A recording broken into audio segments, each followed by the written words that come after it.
Microphone check. 1, 2. Guys, what's going on? Welcome to hashtag TNT JoeFi Tech News that Jerome Ortega finds interesting. I am your host, Jerome Ortega. Today is Friday, TGIF. Guys, what's going on? September 18th, 2:56 p.m. Yes, it is super late. I apologize. My maintenance guy, came by, and I put a work order in like the first, I think, week and a half when I moved into this apartment. And I guess he just thought he would just drop by and be like, yeah, I'm here to fix what you needed fixing. I was like, okay. And then, like, my front door is like stuck, or it's like really hard to, so he like took the door apart, and anyway, it took a lot of time. Thus the later show. So welcome to a later edition of hashtag TNT JoeFi. We have a good amount of news to go over today. Don't know how much we're going to get through when it comes to all of it, but hopefully a good amount. Let me go ahead and say hi to people in the chat, in the stream. Brian was first. Brian, congratulations for being first. TNT JoeFi, let's start the weekend right. There you go. Exactly. Edgar H. Hey, Jerome. Hey, everyone. What's going on, Edgar? How you doing, man? Welcome to the stream. Nice to see you. Tobez is in here as well. Tobez Nwajagu. Tobez Nwajagu. There you go. What up, guys? What's going on, Tobez? How you doing, man? Welcome. Mario, yo, Mario, what's going on? Wait, did I miss Oh, I missed Ruben. There's Ruben. Jerome, what's up, party people? What's going on, Ruben? How you doing, man? Still enjoying that intro music. I'm glad. Thank you. Appreciate that you appreciate the music. So let's go ahead and let's get into the first story. There is a review for the LG Wing from The Verge. It's titled LG Wing Hands-On. It's weird, but it works. Not the most enticing way to title something when it comes to a phone. It's kind of like, it works. But at least from what I've seen, I thought the LG Wing is a nice implementation of tech, and is something that, if done right, I think can be done or accepted widely. I also could be completely wrong. But we'll go ahead. We'll read into it. LG's Wing might be the most wild-looking smartphone in 2020. And they say wild because you can flip the screen horizontally, and then you have a small screen underneath. But I think that's a great idea. But despite that unique design, after spending some time with the actual hardware and software, I suspect that LG might actually be onto something with its approach to the Wing. See? I think there is a use case for the LG Wing. I think this is a design that might be used in other upcoming phones. So the device seen here isn't finalized hardware or software. Expect a full review from The Verge later on. And LG, it's not finalized hardware or software. So The Verge got a close personal piece of the product. I'm just saying this because I was bitching about Google yesterday and how Google hasn't given me a phone that I deservedly deserve. But for what is definitely a first generation device, I'm really impressed by the level of polish that LG has achieved with the Wing. It's surprisingly thin for a device that has a second screen. So yes, when that screen goes sideways, when the screen goes like this part of the screen is super thin. And so it's not going to like feel weird when you're holding the device this way, and then you see the the horizontal display show up. It says here, several family members I showed it to didn't even realize that there was anything out of the ordinary at first glance. The swiveling hinge is fantastic. It slides open with a satisfying snick sound and flips shut with a crisp snap. Everything just spring-loaded enough to feel, excuse me, to feel effortless. There have been plenty of foldable and dual screen devices that have tried to iterate on adding extra screen space, including devices from LG with bulky display cases or chunky hinges. The biggest achievement of the Wing might be that until you swivel out that top screen, it just looks and feels like a regular smartphone. And that's something that I've been saying too, is the fact that it's not super thick like two phones, right? It's not super thick. This one display that will swivel up like this is a lot thinner and a lot more, I guess, unsuspecting. Not something that you would expect. Well, nobody's expecting that from a smartphone. You don't really see that happening often. So hold on, let me switch that screen. There we go. It just looks and feels like a regular smartphone, albeit a large one, given that it's a 6.8-inch, 20.5 by 9 aspect ratio display. Flip out that screen, though, and everything changes. The main display switches to a scrolling list of favorite apps that's reminiscent of Apple's old Cover Flow UI, while the bottom display shows a watered-down version of the classic Android home screen.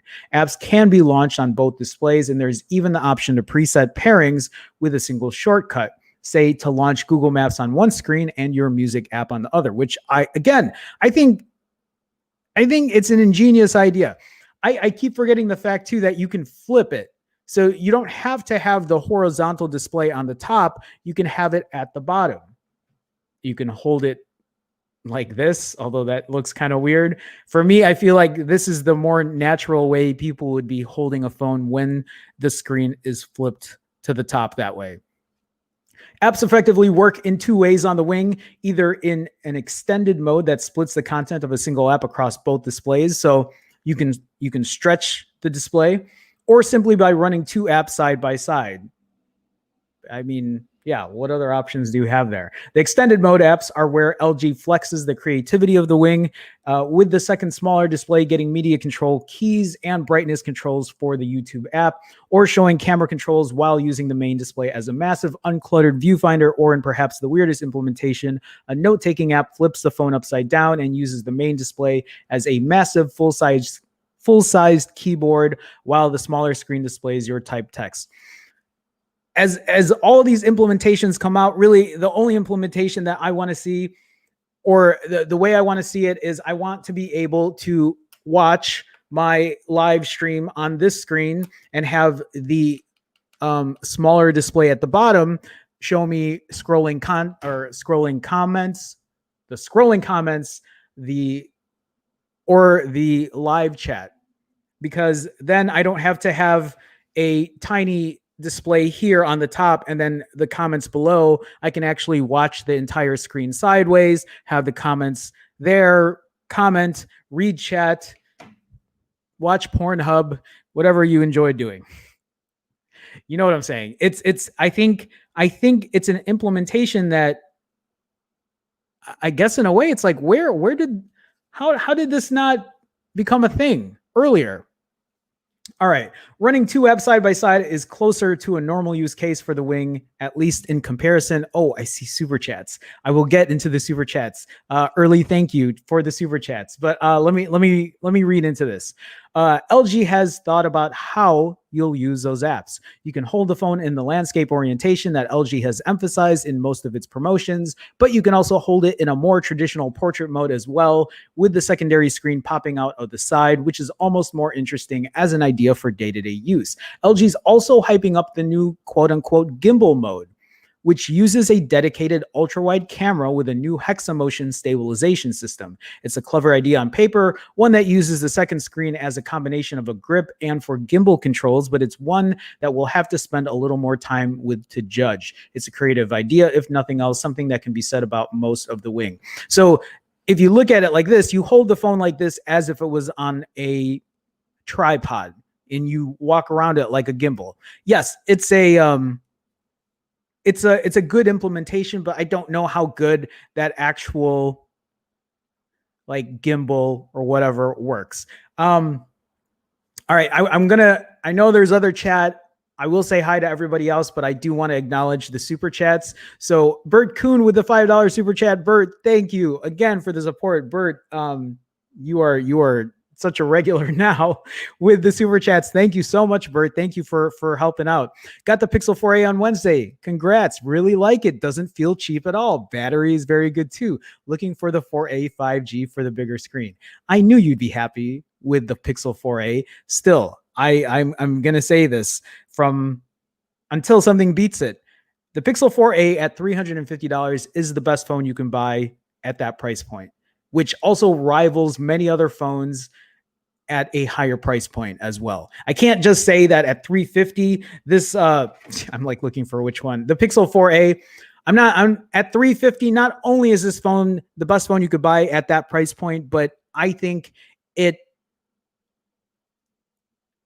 rivals other phones at $400, $500, maybe even higher than that. Anyway, Bert, thank you for the super chat, man. Thank you so much. Levin Williams is also in here late, but I'm here. What's up, stream? Levin, it's okay. I'm an hour late today. I'm very late today. The maintenance guy came into my apartment unexpected. He was banging on the door and he's like, let me in. I got shit to fix. And I'm like, okay, sir. It didn't really go like that. He was very nice, but he came to fix stuff, and so I'm an hour late. Okay, Levin, thank you for the super chat. Bert Kuhn, thank you for the super chat, guys. Thank you so much for helping offset costs.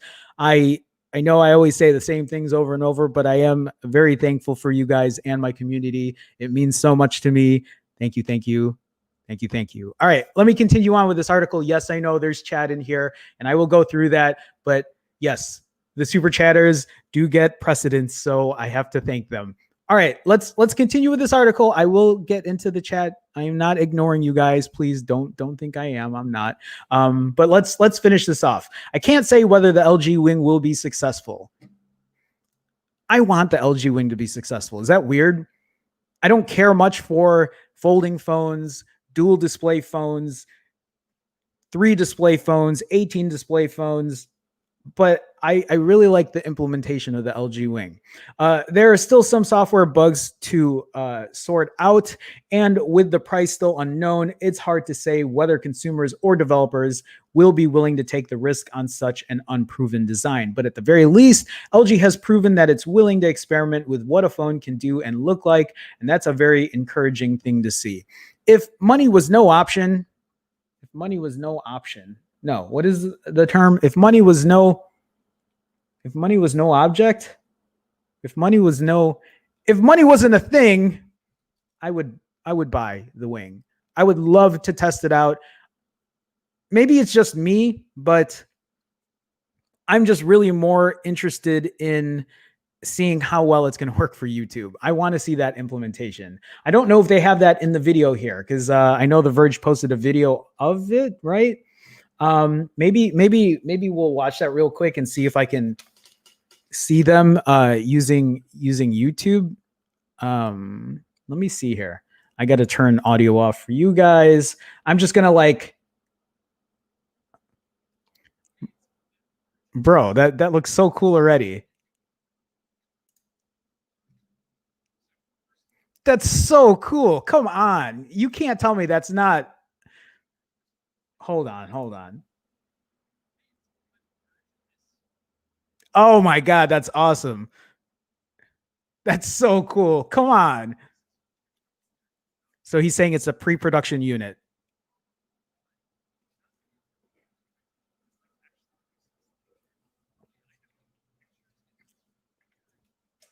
He's saying it looks weird and wild, but yeah, and he's saying it's really nice. Look at that.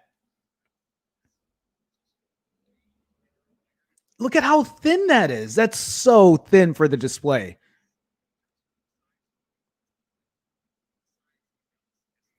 So he's saying the size is as big as like the S20 Ultra. I would totally rock one of these. Come on.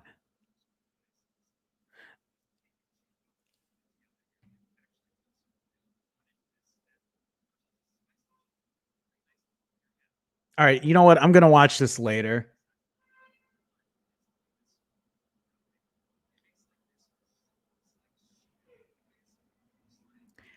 It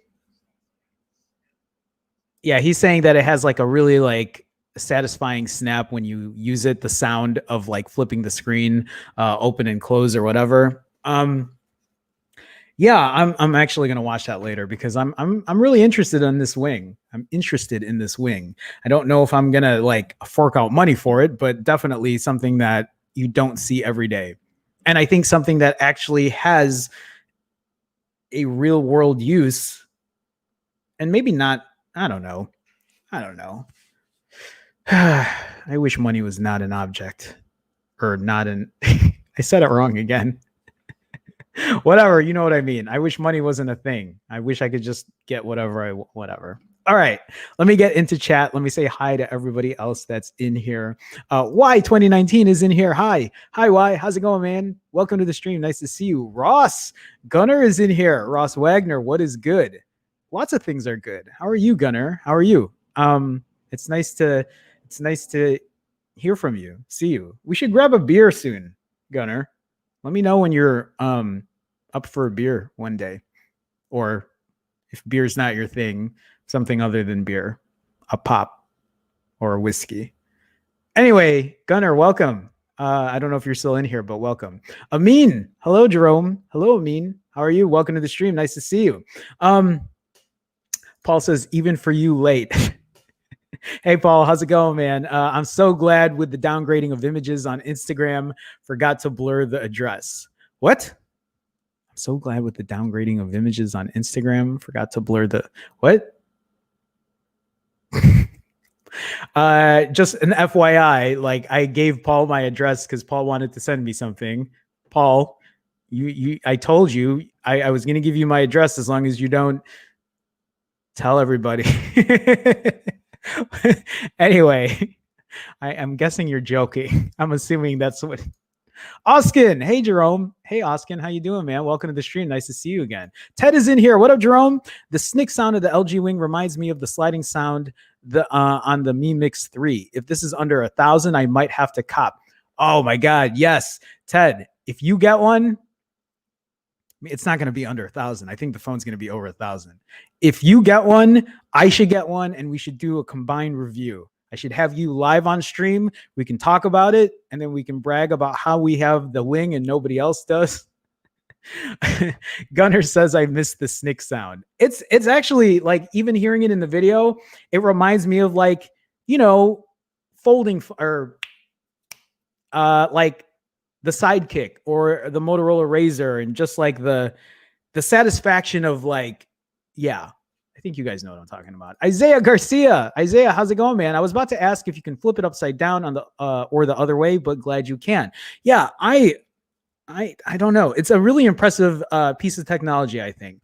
Yeah, Tova says LG Wing smartphones all day. Team Varai, what's going on? Welcome. Hi, everyone. Hey, Team Varai, what's up, man? Olympic ass eaters in here as well with his wonderful avatar. You watch Pornhub? I didn't say I watched it. I'm just saying some people might want to watch Pornhub while they're doing something else on the second display of the screen. I'm yeah, that's all. I'm just trying to cater to everybody who enjoys watching different things. And I don't know, maybe I do. I can't remember what's on my list of. Do you need to see my search history here? I'm talking too long about Pornhub.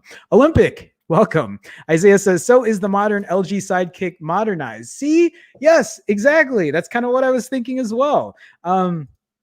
Levin says that LG Wing looks very interesting. It's different. I applaud them taking a chance. For sure. Innovation is a good thing. It's always nice to see these companies try something different, something new. And it's the first time that I've seen something where I said, I dig that. I'm down with that. Jason Lim says, what I worry is that the hitch, too much swiveling rotation, becomes loose or collapses and scratches the glass. That's a great point as well. I think the last article I read said that it could withstand, I forget how many, hundreds of thousands, but enough where if you did it 100 times a day, it would take 5 years or something like that. I can't remember. Big House Productions. how's it going, man? Hello, everyone. What's going on, Big House? How are you? How are you? Oskin says it's September 13th, 1:35 a.m. here in India. Wait, September 13th? No, it's not.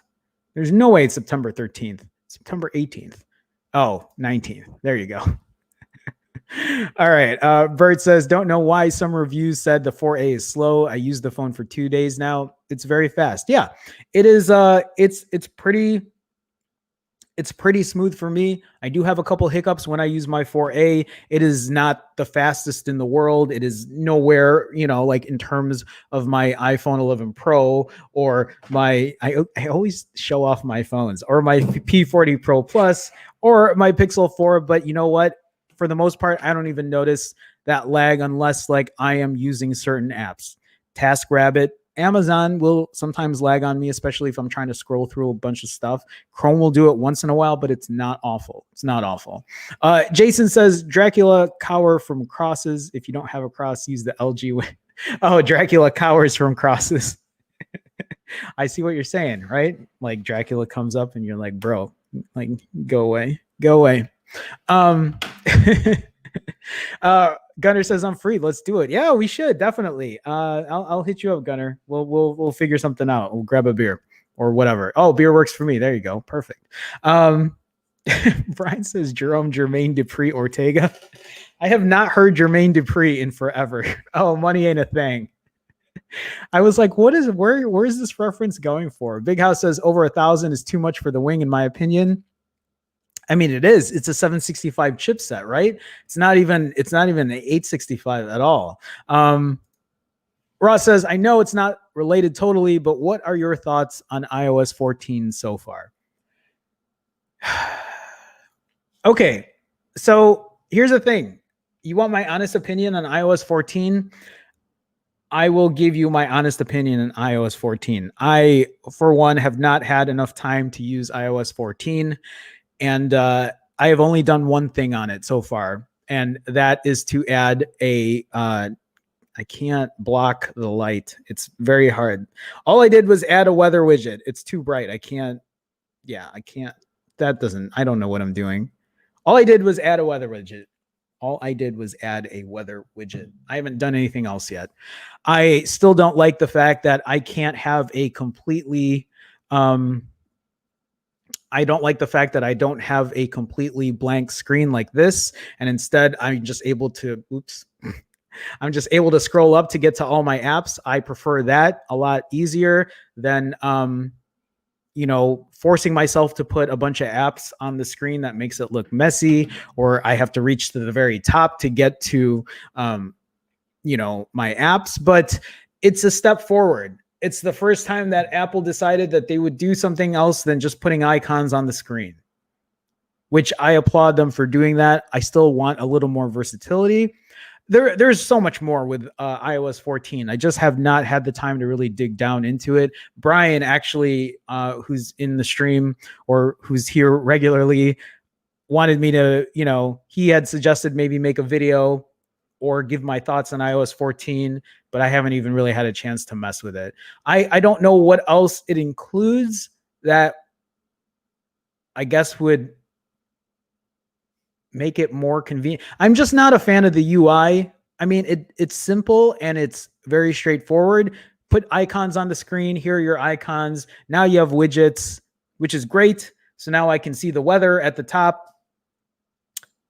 But I don't even want to flood it with other widgets because I don't see if you look at my Pixel, obviously I'm a very minimalist. There's no background wallpaper. There's just icons at the bottom. And then if I want all my apps, I just, flip my thumb up and down to get anything that I need.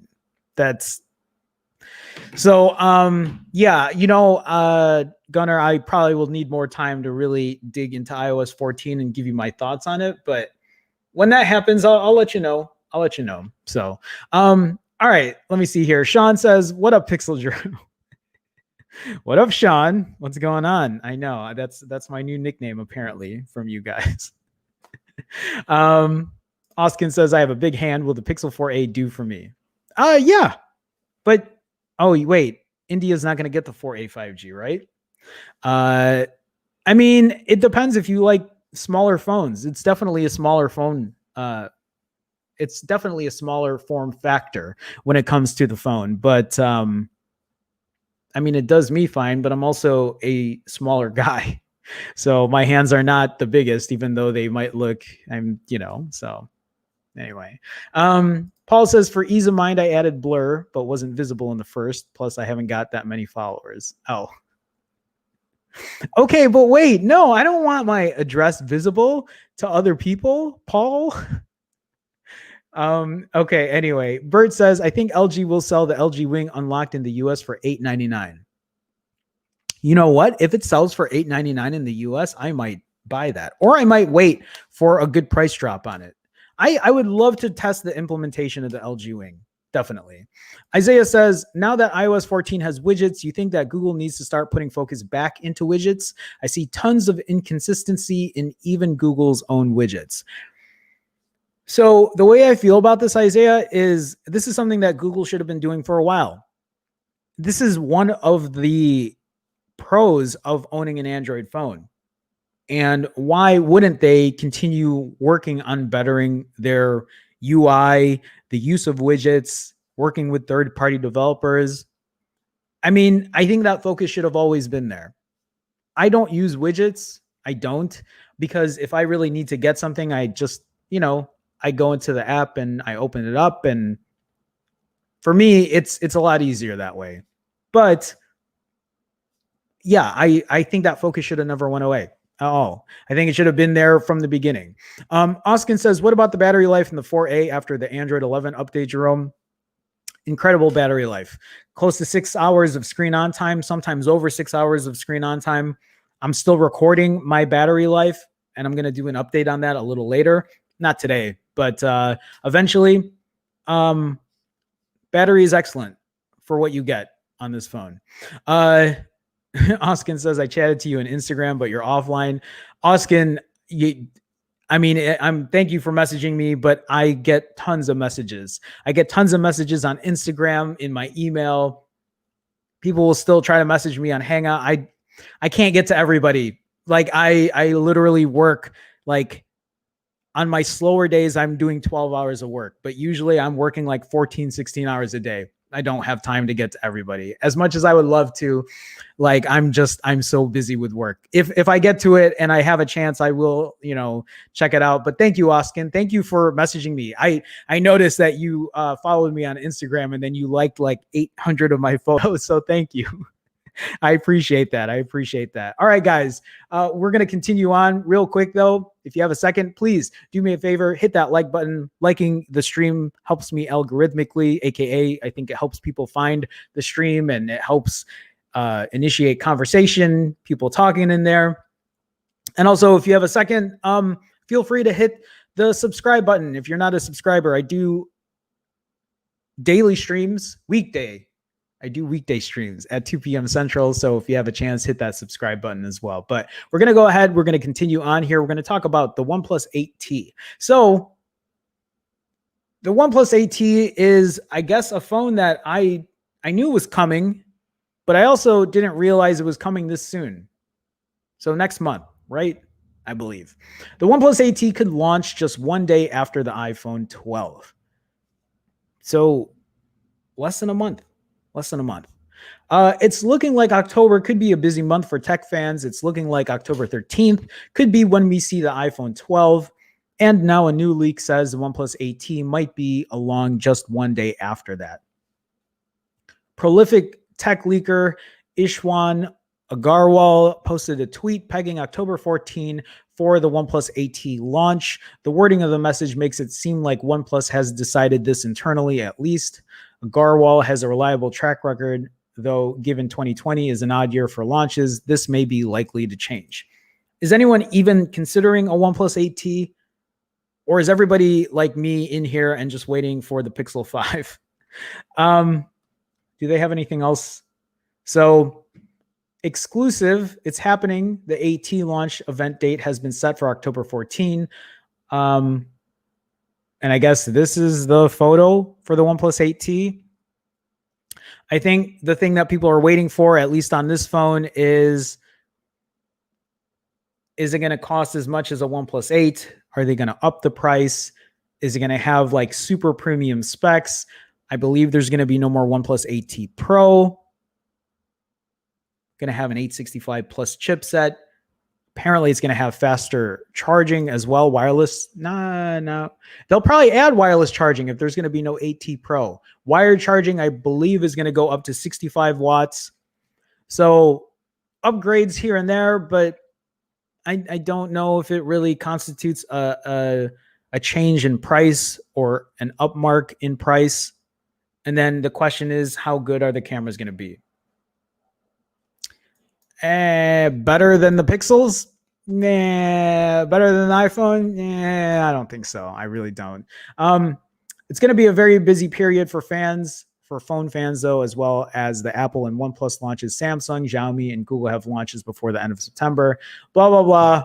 Bunch of new phones coming out. We'll talk about it when those phones come out. So I did have this other article that kind of talked about the same thing, just in case I missed something, but it looks like I haven't. So the OnePlus 8T will see a launch date of the 14th.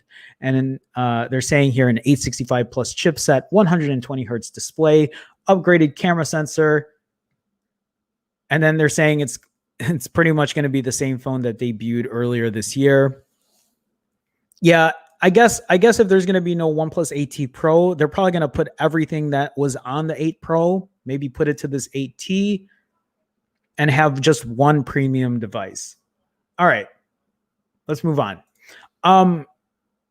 This is a review on the Poco X3 NFC. I'm not going to go too deep into this because I know we talked about this phone before, but yeah, I think one of the main things about this phone is the spec sheet relative to the price. I think this is a bang for your buck phone. And we'll kind of just briefly go over it to make sure that this phone is probably worth that money. So the Poco X3 NFC may not officially come to the US, but this is an impressive smartphone that feels like it could be an instant hit. While the Google Pixel 4a is a sensible smartphone for just $350, the best phone you could buy for $350, the Poco X3 NFC feels like an absolute steal at around $250. Wait.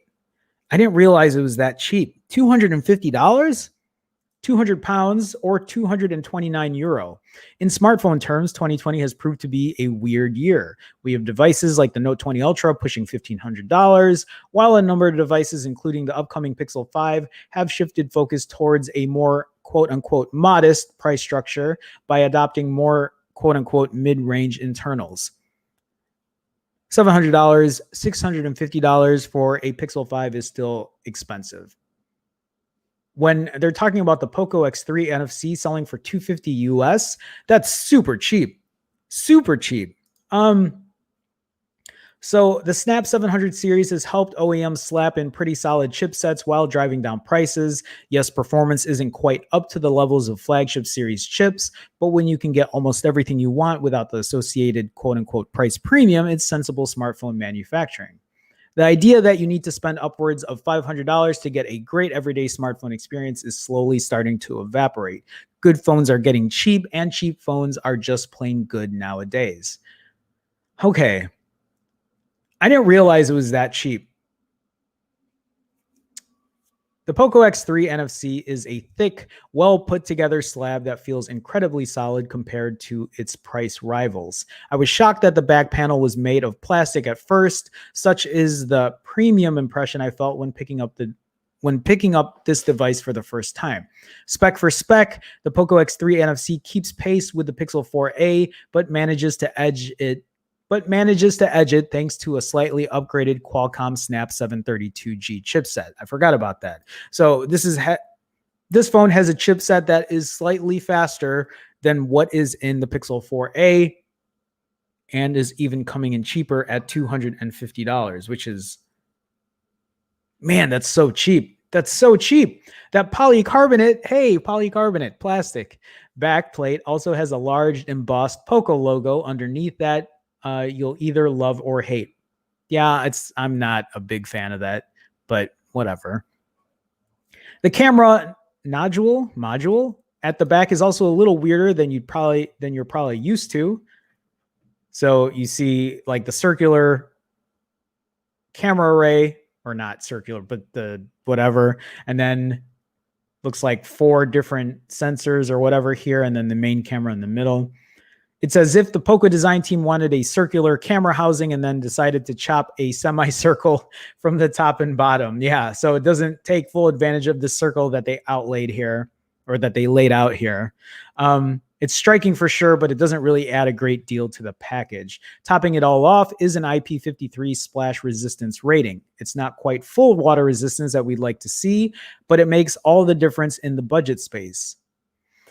Okay, wait a minute. So, this phone has a stronger chipset than the Pixel 4a. It's IP53 splash resistant, so it has a little more protection than the Pixel 4a. It says here there's even an IR blaster, which the Pixel 4a does not have, and it also has a headphone jack. That's right. It also has a flat 120 hertz panel, so I'm guessing a better display. And it says here, I've been seriously impressed with it thus far. The fact that the internals are not the most stacked, this admittedly minor tweak helps elevate the software experience from average to just plain solid.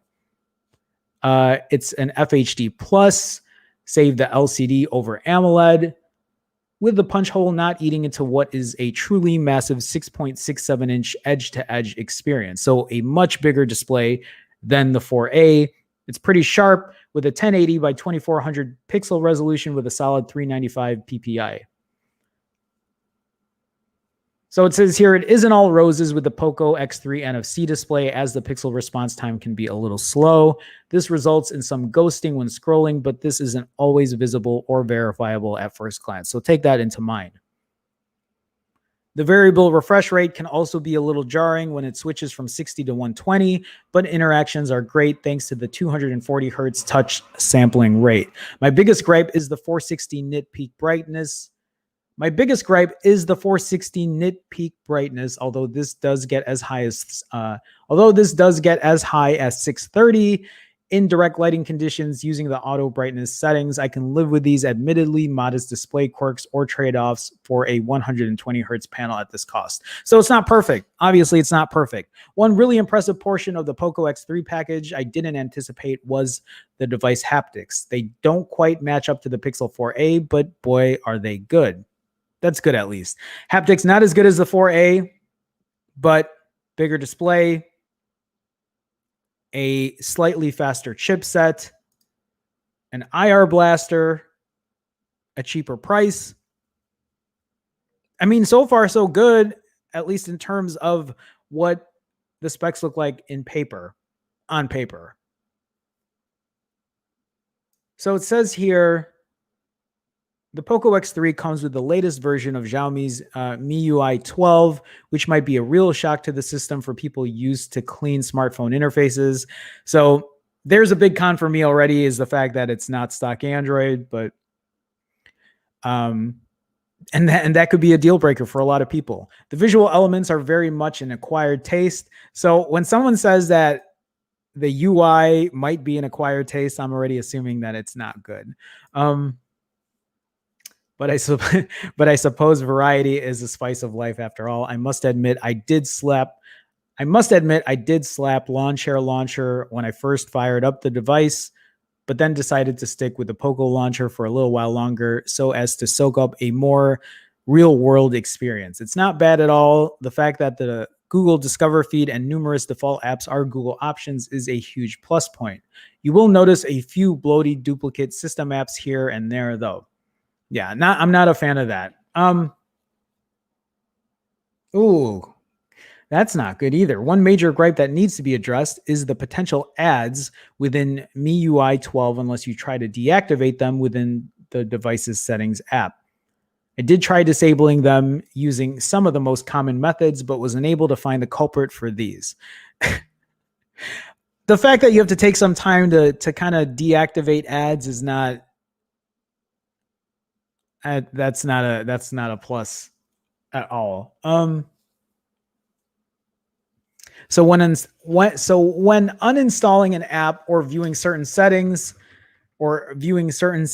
menu sections, you may be served an ad for other Xiaomi apps or even added services and products. That's actually something that happens to me on my Huawei P40 Pro Plus. Sometimes I'll get ads or apps for other Huawei things. All right, well, we're gonna go past that. So let's okay, we'll talk about performance. As for the performance of the device, the 120 hertz panel helps mask some minor slowdowns when you get bogged down in apps, but the 6 gigs of RAM and the 732G chipset can do just about anything you'd want to do daily. Multitasking manages to be plausible, but you will see some cracks when trying to run a ton of apps at once. So, decent performance, but don't expect it to outperform what you normally get on an 800 series chipset. High-end gaming is one area where the chipset starts to creak with graphical settings needing to be lowered, but overall the entire interface and software experience is relatively snappy and smooth. Again, the high refresh rate helps massively in masking things. So if we talk about the camera, obviously I don't think the camera is going to match anywhere when it comes to the Pixel 4a, but it looks like it does have multiple lenses on it, so it has an advantage when it comes to the versatility of using cameras, because the Pixel 4a only has one main shooter, although it's one of the best main shooters you can find around. Well, look, I've been particularly impressed with the quad camera setup on the Poco X3 NFC from the get-go.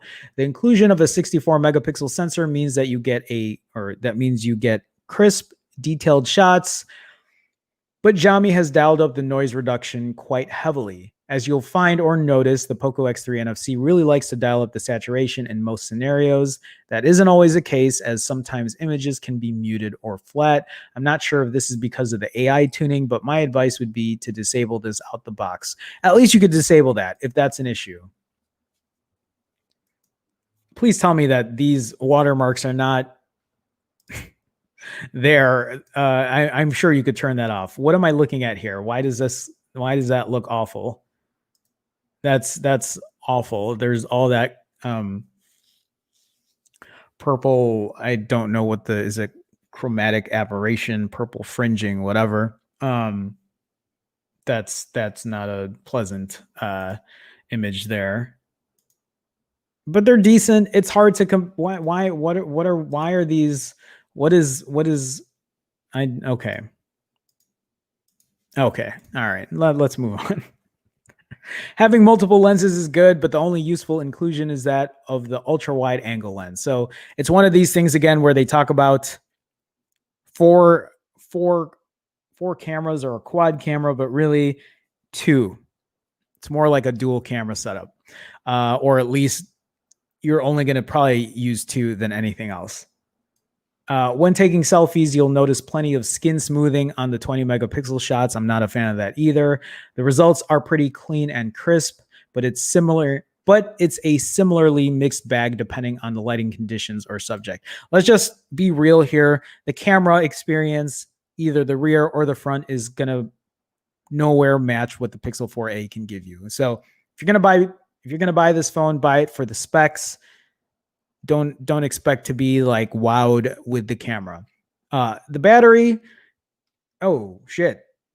I forgot about this. Look, the battery is 5160 milliamp hours. That is a gigantic battery. That is huge. A 5160 milliamp hour battery is nice because it gives you plenty of headroom, even if you are a heavy user of your smartphone. I can only imagine what kind of battery life you'd get out of this. Amazing, excellent battery life with a battery that big. Add in 33-watt fast charging and you can go from 0 to 100% in around an hour. That's more impressive given the price tag and the sheer size of that internal cell. Let's not forget that this phone is $250, at least in the US. Definitely a cheap phone with a pretty impressive set of specs. Using the Poco X3 NFC with my secondary SIM, I could easily see 3 days without needing to seek out the charger. When pushing it to the limits and glued to the display, watching YouTube, controlling my Chromecast, texting and calling, it felt hard to kill in a 24-hour period. Wow. I mean, there are a lot of pluses on this phone. If we laud the Pixel 4a for such an impressive experience at $349, then the Poco X3 NFC deserves just as many plaudits for Then the Poco X3 NFC deserves just as many plaudits for giving you just a little bit more for nearly $100 less. Yeah, let's take that into consideration. This phone is $100 less than the Pixel 4a, and it gives you more in some respects, and it might match up to some of the things that the Pixel 4a does really well, like the camera, like stock Android, but if you're looking for an option, this might be an option for you, especially if you're looking for a bigger display, if you're looking for a gigantic battery, if you're looking for this 120 hertz panel.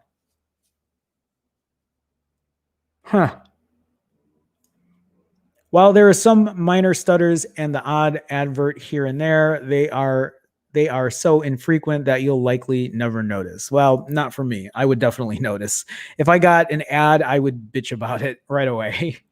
The Poco X3 NFC is arguably, bold claim incoming, the best budget device I've actually ever used. I literally cannot think of a smartphone that costs so little but manages to offer so much. The imperfections are easy to forgive as the pricing is just so right for a mid-ranger. If you're able to get hold of one for yourself, then you simply won't be disappointed. I mean, the fact of the matter is, at $250, what else are you going to be buying? If $250 was your budget, I feel like, yeah, that's definitely a great deal. Where are you going to find another phone at $250 with a 5160 milliamp hour battery, a 732G chipset, 6 gigs of RAM? Did they say how much internal storage was in here? Is that only 64 gigs of internal storage or 128? Did this article completely... This article doesn't even tell you. Did they purposely not tell you? Because I feel like that's a little misleading. I think it would be nice to know how much internal storage you get on this phone. Yeah, there's no talk about it on here. Well, if it's $250 and let's say for 64 gigs, and maybe if it was $300 for 128 gigs, I think that's still a really good deal. Interesting. Okay, let me get back into chat here. Let me scroll up. Just making sure I'm not missing anyone.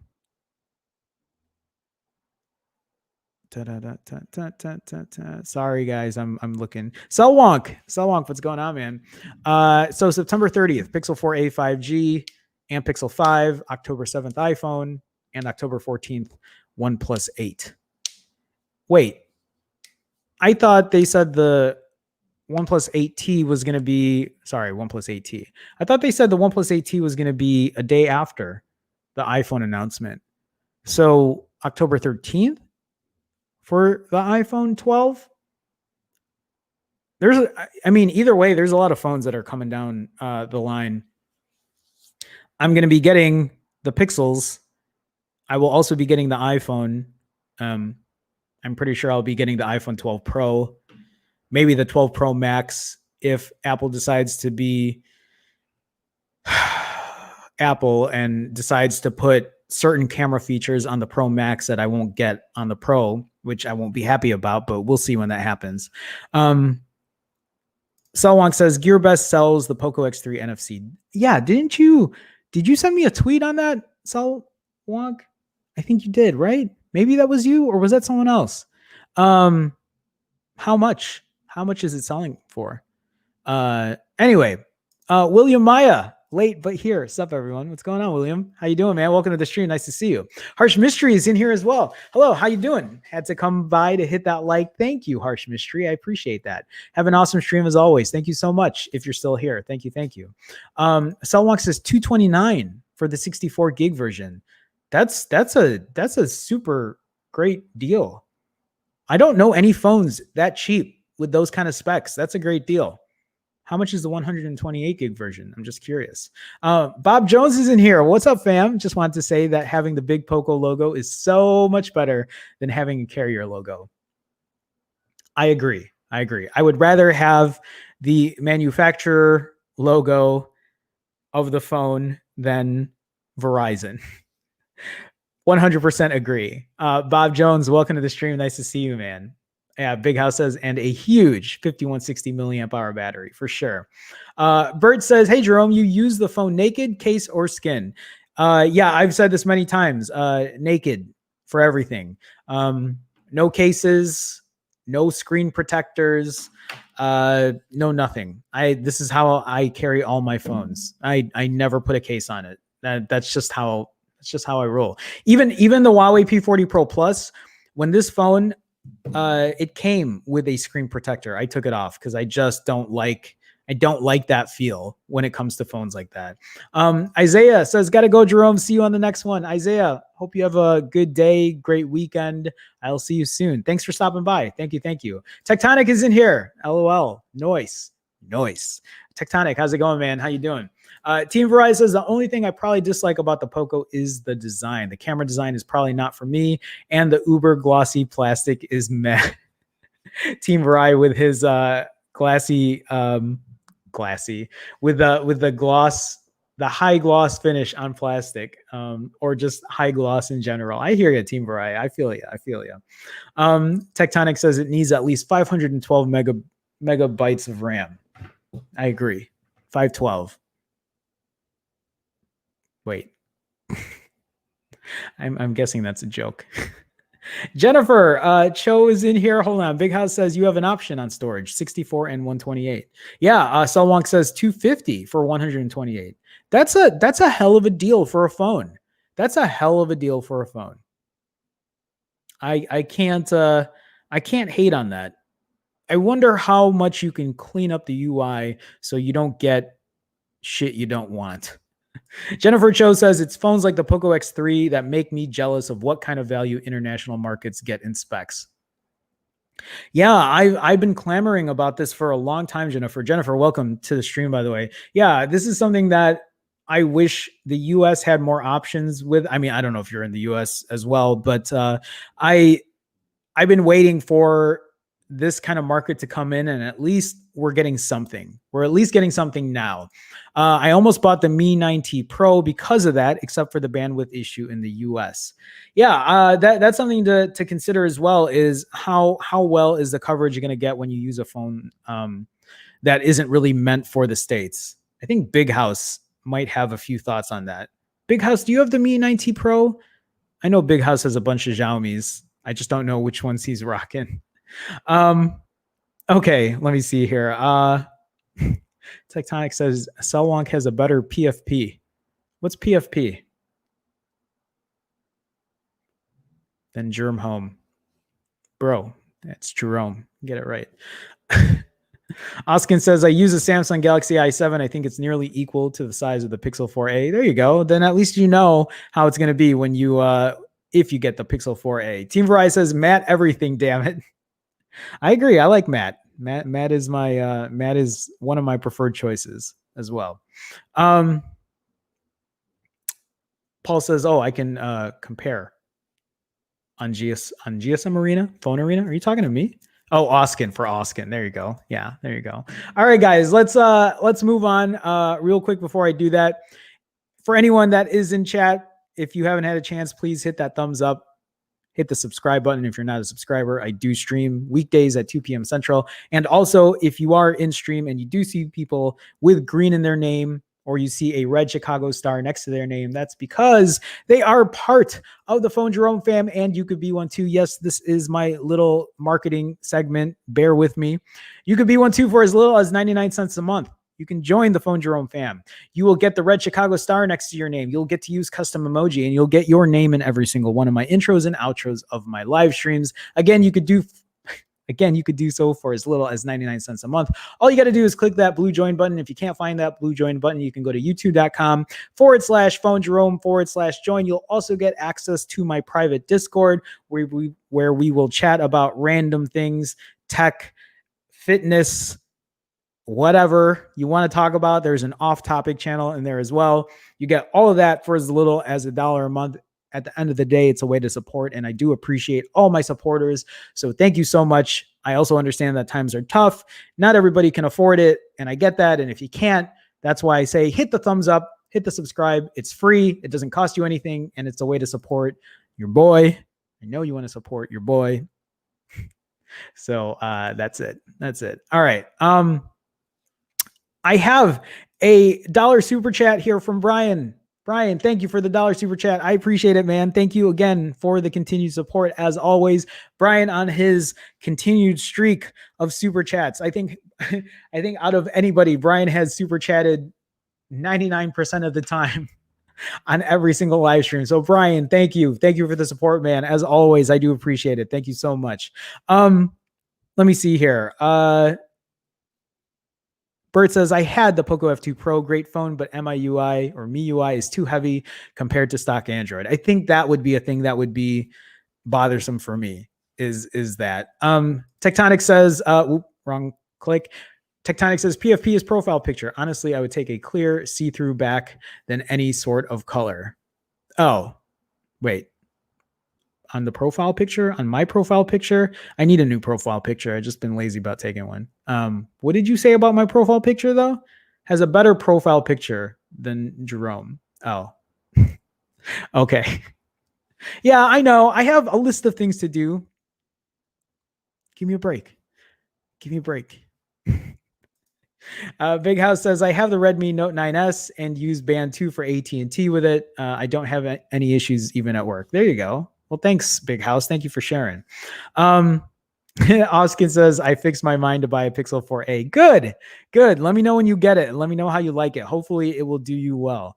Paul says, yeah, Bert, that's why I rooted mine, uninstalled the bloat and disabled the MIUI quirks. Wait, Paul. So if I buy this Poco X3 NFC, I'll be able to root it. The bootloader isn't locked.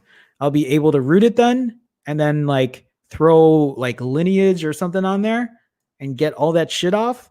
Because if I can actually buy this for that price, I'll take a look and I'll see if it's worth it. I'll definitely check it out. Okay. We've actually hit the hour, guys, but we'll do a little OT. We'll do a little TNT Joe-Fi OT. So for everybody, we just hit the hour. Welcome to OT. Let's continue going on and talk about what did I want to share here? What did I want to talk about? Oh, yeah.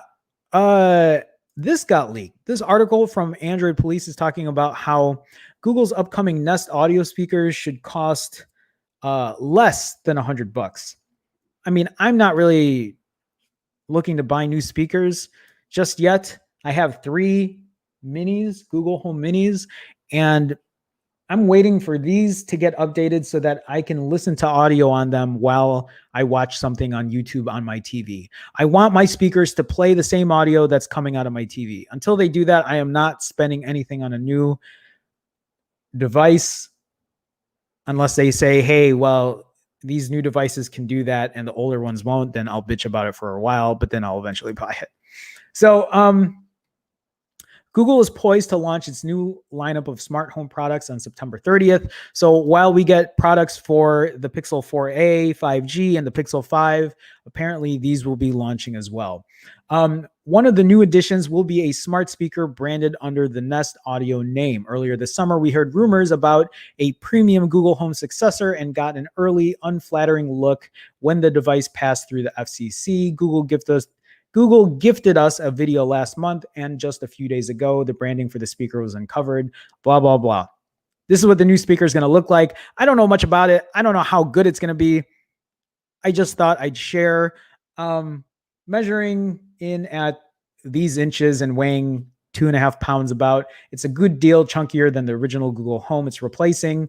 Like the company's previous smart home products, it sports 4 LED lights on the front that illuminate when listening to commands. So for me, I love that. I like my smaller ones better because I don't even use a cable for them anymore. I bought something that makes it plug right to the wall. So it's not hanging anywhere. It's not sitting on a countertop. It's not wasting space. And I see a $5 super chat in here from Big House Productions. Big House Productions, thank you so much. OT, OT, OT, OT. Big House Productions, thank you, man. Thank you for the support as always. Always appreciate you as well. You guys are great. You guys support and help offset costs, and I cannot be more thankful for my community. So Big House Productions, thank you so much, man. All right, let's continue on. Let's talk about the rest of this article here. And as we learned previously, Google is, sorry, let me make that screen bigger, going with a proprietary charging cable rather than the more ubiquitous. Wait, what? Wait, they're not using USB-C? I didn't know this. This is kind of shitty. Where are they talking about the charger here?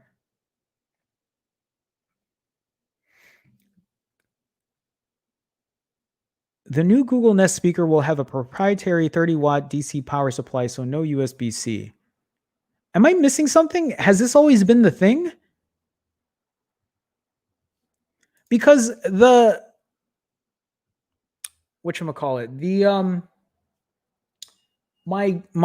old Google Home Minis, they use the USB Type B, like the old school micro USB connectors, right?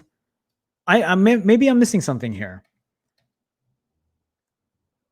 Why are they using proprietary shit? That's not something that's an Apple move that I'm not fond of. We can also confirm the Nest audio speaker is set to retail for $100 in the US, though that could change before the launch later this month for a price significantly less than the original in 2016. Its successor seems like it'll land on many wish lists this holiday season thanks to its assistant integration, better audio quality, and a design that looks good no matter where it's placed.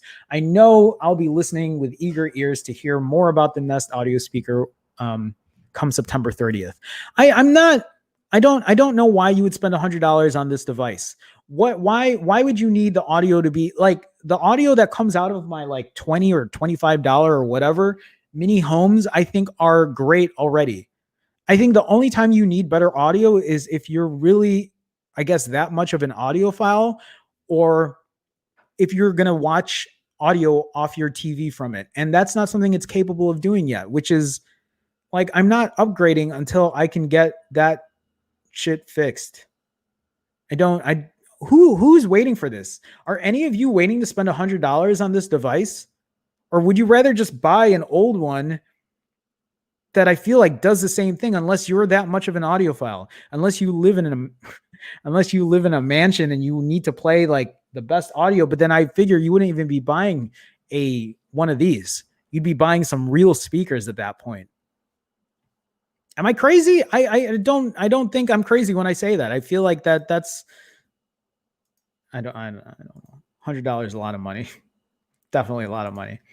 Okay. We will continue though, because there's a little note here about the Chromecast. This is new. There's a remote. There's a remote, guys. There's a remote for the Chromecast.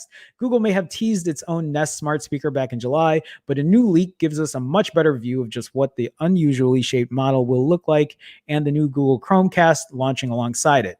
There were more than a few scratched heads when Google responded to the leaks around what speaker codenamed Prince with an official image of it, not least because of the weirdly pillowy shape. We're not going to talk about the speaker anymore because we already did, but let's get into this Chromecast. Images of that device have emerged today, courtesy of WinFuture. As before, you can expect a fairly nondescript puck shape for the Chromecast itself. I mean, this looks almost exactly like my Ultra, except not as round. plugs into a spare HDMI port on the back of your TV. Power for the Google TV gadget comes courtesy of a USB-C cable. Of a USB cable, I'm sorry. So the only difference here is a remote. That remote kind of makes me a little excited because that means that there will probably be an interface for the TV. So maybe I can use this Chromecast to push stuff straight from my phone or my laptop or even my PC, but maybe there's also going to be this remote so I can actually have an actual UI interface for when I don't want to use my phone or I want to share what I am seeing or what I'm going to be playing with other people who might be here or whatever. But I guess we'll see how that's going to turn out. So what you'll spend more time seeing, of course, is the remote. That's reminiscent in shape to the controller Google used for its Daydream VR headset, with a navigation pad at the top, buttons for back, home, and mute, and shortcuts for the Google Assistant, YouTube, and Netflix. There's also a power button, which can hopefully control the TV that the new Chromecast is connected to using HDMI, CEC commands, and a shortcut button. Volume controls are on the side. So that looks promising. It does look promising because I think it gives us the option to not only just use our phone, but have an actual UI on the screen. So maybe it's like a Chromecast that can also be implemented with Android TV, right? I'd be looking forward to it. I think that would be cool. Okay, let me get back into chat here. Team Verizon says deep disembodied voice, OT activated. Let me see. Tectonic says, I mean, a clear backplate on the phone to see the internal. I love that too. I think a lot of people have been doing that lately, right? Trying to mod it so it does that. Oskin says, I hope the Pixel 4a launches in the last week of September. So India hasn't had a confirmed date yet for the 4a. It sucks. I'm sorry that you don't even have that option yet, or you don't even know. Paul says, no, stupid Xiaomi has a 336-hour, 2-week waiting period to unlock the bootloader. Rooting then depends on developer support. I was lucky root was the same as the K30. You're dependent on dev support. 336-hour waiting period? That's interesting. I mean, what sucks is like my P40 Pro Plus, you can't even unlock the bootloader. It's locked. So yeah, I mean, at least you can do something eventually. Big House says, I'll just use my Amazon Alexa. Yeah, I don't know who's excited for a new smart home speaker unless it's going to do something drastically different. $100 is a lot of money. Brian says, no USB-C and proprietary crap. Google can EAD. Yeah, what's up with that? I didn't know that was a thing. I had no idea.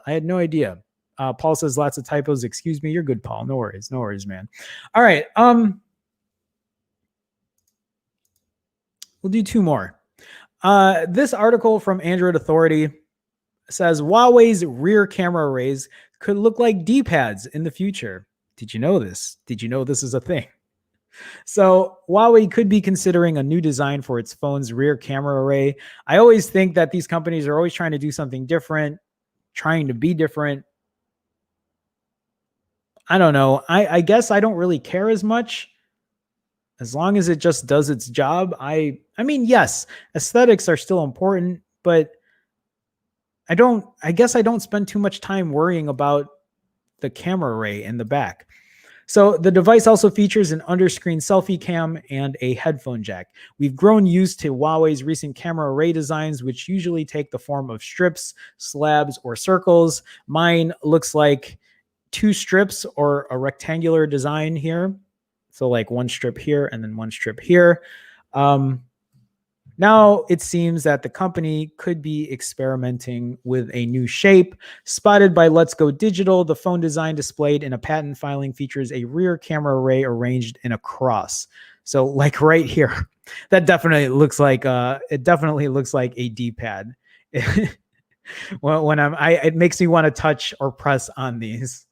Um, it could easily be mistaken for a game controller's D-pad, but no, these are definitely cameras and sadly won't be the genesis of a new Huawei gaming phone.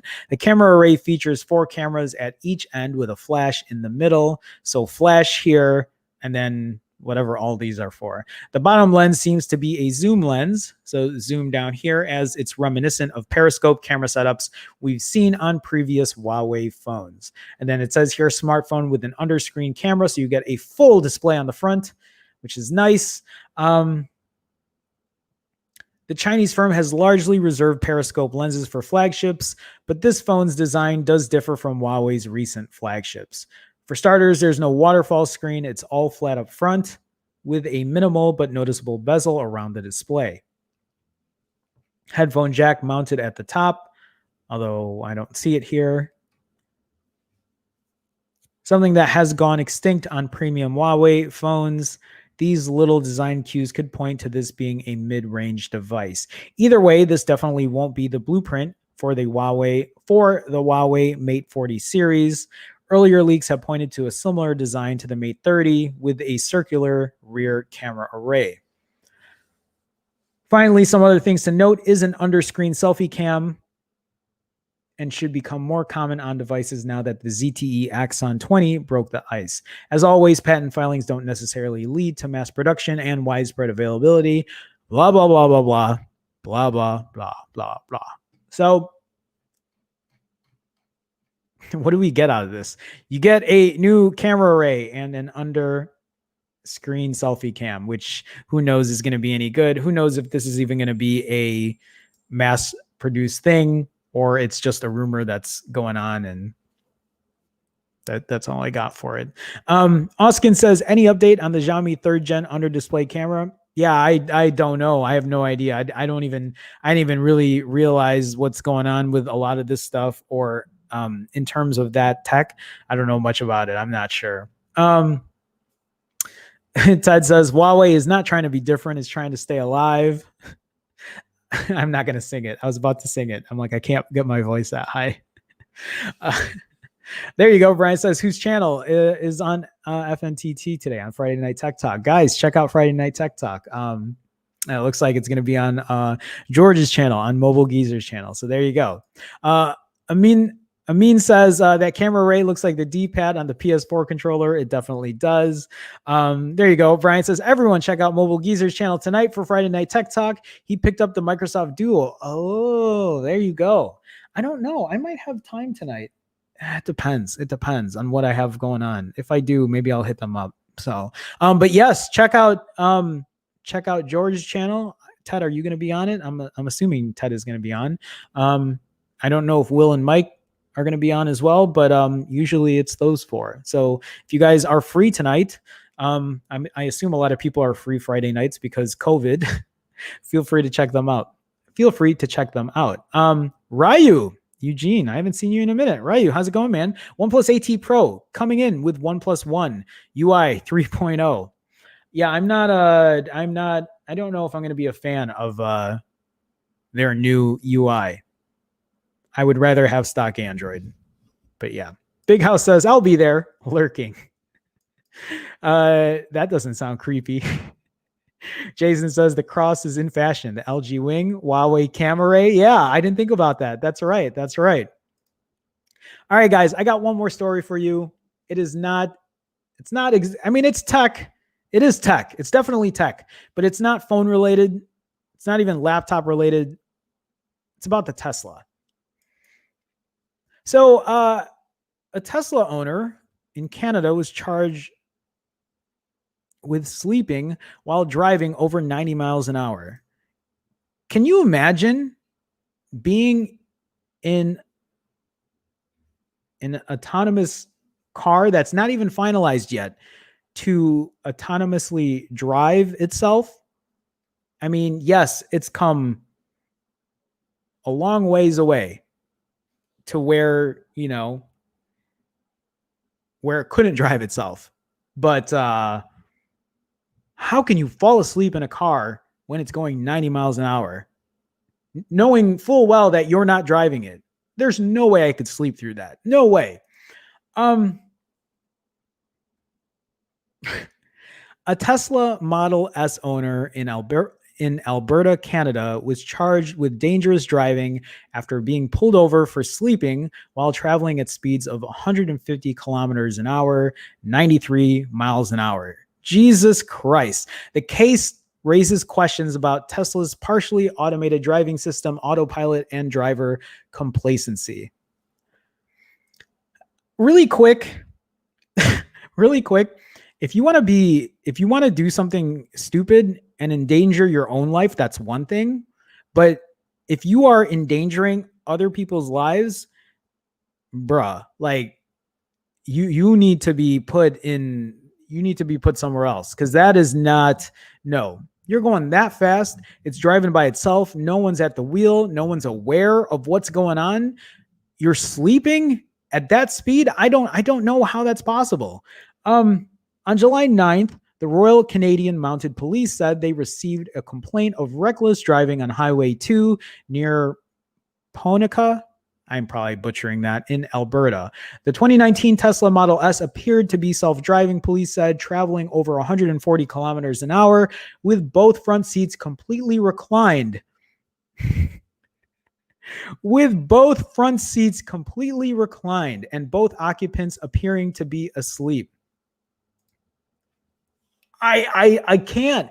I don't even know if I was. So I read this article. I read it earlier, and I think they were younger. Yeah, they were 21.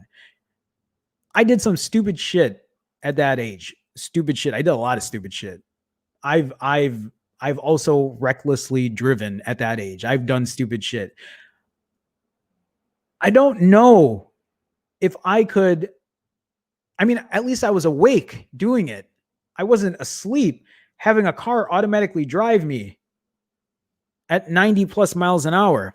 Officers began to pursue the vehicle with their emergency lights flashing, at which point the vehicle automatically began to accelerate. So it even went faster, eventually reaching a speed of 150 kilometers an hour. After pulling over the vehicle, the driver, a 21-year-old male from British Columbia, was charged with speeding and driving while fatigued, resulting in a 24-hour license suspension. Later, the man was also charged with dangerous driving. Although manufacturers of new vehicles have built-in safeguards to prevent drivers from taking advantage of the new safety systems in vehicles, those systems are just that, supplemental safety systems. They are not self-driving systems. They still come with the responsibility of driving. So autopilot is a level 2 partially autonomous system that combines adaptive cruise control, lane keep assist, self-parking, and most recently, the ability to automatically change lanes. It uses a suite of sensors, including 8 cameras, radar, and ultrasonic to automate some of the driving tasks, but it also requires drivers to stay engaged with the vehicle in order to operate. I'm all for autonomous vehicles. I cannot wait for the day that I don't have to worry about driving a car or the safety involved. Hopefully, when that safety becomes so good that it's safer than people driving cars themselves. I can't wait for that day. I don't know when that day is coming, but that day is still not here yet. It's coming, but it's not here yet. I understand wanting to turn on autopilot and kind of like taking your hands off the wheel and watching it do its thing, but still being aware and ready for anything that happens. Completely disregarding and falling asleep in your car. I mean, yes, it's stupid, but I still do not understand how you can be so lax about it that you would literally put the seats both down and fall asleep. Whether I was the driver or the passenger, I can't even imagine being the passenger and saying, hey, let's go to sleep. It's going to drive us to wherever we need to go at 90 plus miles an hour, at 140, 150 plus kilometers an hour. I can't fathom falling asleep. Okay. So the automakers Autopilot system has been proven by traffic investigators to have contributed to a number of fatal crashes in the past, and the families of deceased drivers have sued Tesla for wrongful death. That's a completely separate story, completely different from what I'm not going to get into that today. I don't know if I'll ever get into that, but I feel certain ways about these things. I'm all for this happening. I'm all for autonomous driving is what I'm saying. We're not ready for it yet. It's not ready for full autonomous driving just yet. So what Musk said here, when there's a serious accident, it is almost always, in fact, maybe always the case that it is an experienced user, and the issue is more one of complacency. Again, I don't want to get into that right now.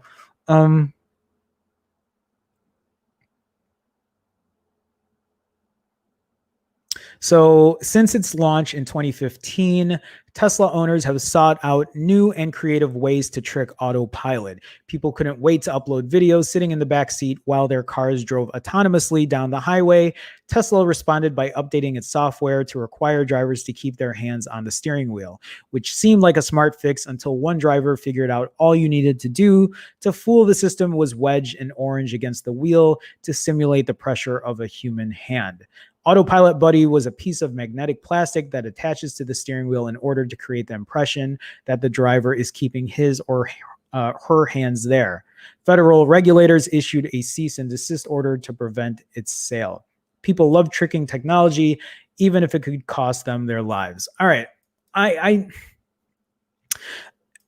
at the end of the day, people are going to do stupid shit. People are always going to do stupid shit. People do stupid shit all the time. People drive their cars while they're texting. People drive their cars while they're trying to do their makeup. I see it all the time. I don't own a car. I live in Chicago. I walk, I ride my bike, I ride a scooter. That's as much as I do in terms of driving at this point. And I see stupid shit all the time. All the time. People are going to find ways to beat the anti-autonomous part of it because it's not ready. I think as a responsible adult who cares about your own life and cares about other people's lives, you just need to be a little more intelligent about it. I don't know. I just thought I'd share it because it was interesting. Was that not interesting? That was interesting. That's it. That's all I got for this. All right, let me read through chat here. Ryu says, "I'm good. How are you?" I'm good, Ryu. It's nice to see you, man. It's nice to see you. Tectonic says, "Fools, LOL." Yeah, Ryu says, "I wouldn't fall asleep at all. I don't care if it's self-driving or not." Brian says, "Come on, Pixel Jerome, join an FNTT." It depends on my time, man. It really does. It really depends. Ruben says, "I couldn't even sleep if someone I love was driving that fast." I know. Jason says, "Need screen attention. Prevent autopilot when eyes are closed and the seats reclined." That's a good point too. Yeah. Don't activate autopilot if that seat reclines to a certain degree, I'd imagine. Crazy. Ted says, "Bruh, the seats were reclined. Take the car away." That's a smart move there. Don't just suspend the license. Take the car away. Revoke the privileges of using autonomous driving then. That sounds a lot smarter as well. Team Verizon says, "Dang, I can't imagine doing that. The last time I was in a car, I almost ran over a chicken. Stuck to motorcycles ever since." There you go. I ran over a chicken. I would love to hear that story. I've hit a deer before back in the day. That was not fun.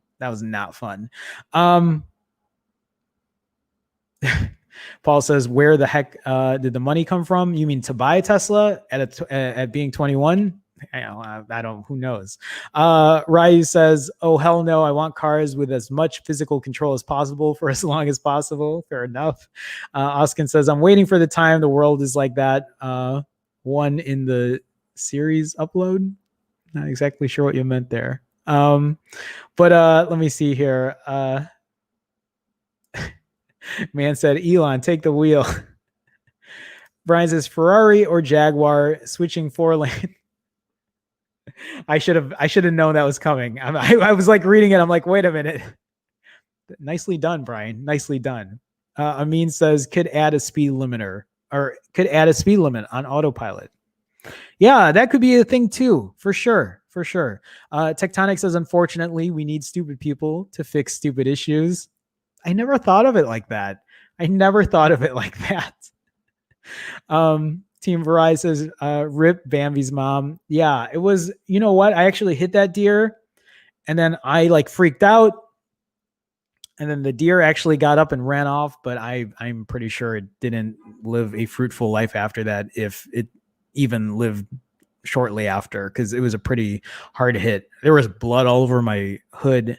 It was not pretty. Jason says, remember the reckless couple filmed the Triple X tape and down motorway on its own? I don't remember. I'm not surprised. I see stupid shit all the time. Krishna, what's going on, Krishna? Nice to see you, man. Welcome. Yeah, I know you're late. It's all good. I'm late. I was an hour late today. That's why it's almost 4:30 p.m. here. What's up? Not much, man. You actually caught me at the time I was about to call it a day, because we've done OT. I've been streaming for an hour and a half with everybody here, and we're about to call it quits. So with that being said, guys, I do want to thank everybody for stopping by. Hopefully you enjoyed the stream. Sorry I was late today. I can't control the maintenance guy coming in unexpectedly. But I do want to thank everybody again for coming by, stopping by and chat. Thank you for liking, hitting the subscribe button. I want to thank all my patrons, all my YouTube members. I want to thank everybody who super chatted today. Thank you guys so much. Thank you for the extra support. Thank you for always supporting what I do. Thank you for being part of the Phone Jerome fam. Come back on Monday, 2 p.m. Central. We'll do it all over again. Sorry, I didn't mean to have this up as well. Sorry, Krishna. Come in next time. Yeah, I see Krishna saying OT, OT, OT. But guys, we'll talk again. Team Verizon says, Jerome, let me know if you want the chicken story. Yeah, I'll have to hear it one of these days. So, all right, guys, come back Monday, do it all over again. Thank you guys so much for tuning in, playing the outro music as I wave goodbye. See you Monday, guys. Have a good one. Bye.